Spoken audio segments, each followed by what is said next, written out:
महाराज जी ओम प्रणाम। नमो नारायण। ओम नमो नारायण। महाराज जी मैं 2-4 क्वेश्चन पूछना चाहती हूँ। मेरा जो दिल में जो अंधकार है वो आलोकित करने के लिए थोड़ा आप जैसे महात्मा का कुछ उपदेश लेना चाहती हूँ। अगर आपका इजाज़त हो तो मैं कुछ क्वेश्चन पूछूँ। ठीक, पूछिए। महाराज जी ये जो जगत है, ब्रह्मांड है, ये जगत ब्रह्मांड कैसे सृष्टि हुआ है? ये सृष्टि तो माइंड मैटर है। ये जगत जो है हमारी आपकी से उत्पत्ति हुई है इसकी, यानी माइंड से, ये मस्तिष्क से चलता है। इसलिए ज्ञानियों ने कहा है कि स्वयं से उद्भूत ये संसार, ये जगत है जो मिथ्या है नहीं। जैसे आप स्वप्न सृष्टि खड़ा कर लेते हैं, यथार्थ में सत्य होता नहीं है, फिर भी आप जो है उस स्वप्न अवस्था में, जैसे चित्त की 3 अवस्थाएं हैं, जागृत, स्वप्न, सुषुप्ति। तो जागृत में अभी हमारी आपकी वार्ता चल रही है।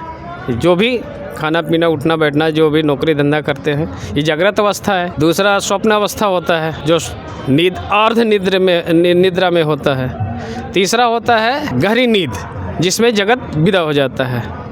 इसलिए ज्ञानियों ने कहा, और अनुभव से भी ऐसा होता है कि समाधि और गहरी नींद एक शरीक होता है। समाधि में भी सब जो है संसार विदा हो जाता है, नहीं रह जाता है, मैं तू तोर नहीं रह जाता है, और गहरी नींद में भी। महाराज जी हम लोग गीता में सुने हैं, स्वयं भगवान श्री कृष्ण ने अर्जुन को बोल रहे थे कि मैं ही सृष्टि हूँ, मैं ही अविनश्वर, मैं ही सृष्टि किया।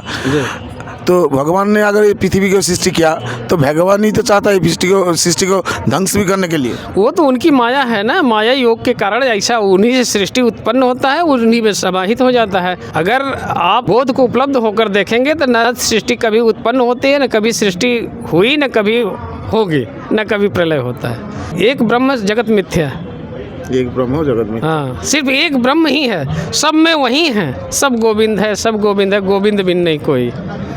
उस परम तत्व के आत्मा के सिवा, ब्रह्म कह लीजिए, आत्मा कह लीजिए, ईश्वर कह लीजिए, जो भी कह लीजिए, वो उसके एक चैतन्य के सिवा जगत कुछ नहीं है। ये जो है हमारी आपकी ब्रह्म है, वो अविद्या है, अज्ञान है। महाराज जी एक बात बताइए, ये जो सृष्टि है, हर कीड़े मकड़ा प्राणी जगत सब कुछ जो सृष्टि है, इसका प्रोसेस क्या है? मैं आज मनुष्य जन्म मुझे मिला है, कल तो मुझे दूसरा कोई जन्म भी मिल सकता है। तो ये जो किस जन्म मिलेगा, पाप पुण्य बोध, उसका बारे में थोड़ा अगर इसे सृष्टि को यथार्थ कुछ समझ रहे हैं तो ये सिर्फ अपने आप में आने के लिए है। अर्थात ये सब साधन, ये जगत जो है साधन रूप है। अच्छा, स्पिरिचुअल जो, अर्थात जैसे आप दर्पण सिर्फ आप अपने चेहरे को देखने के लिए है, उसमें आसक्ति होने के लिए जो है, आसक्त होने के लिए नहीं। उसी तरह से ये जगत जो है, जो भी जिसे भी आप समझ रहे हैं, ये जगत जो है सिर्फ अपने एक दर्पण है।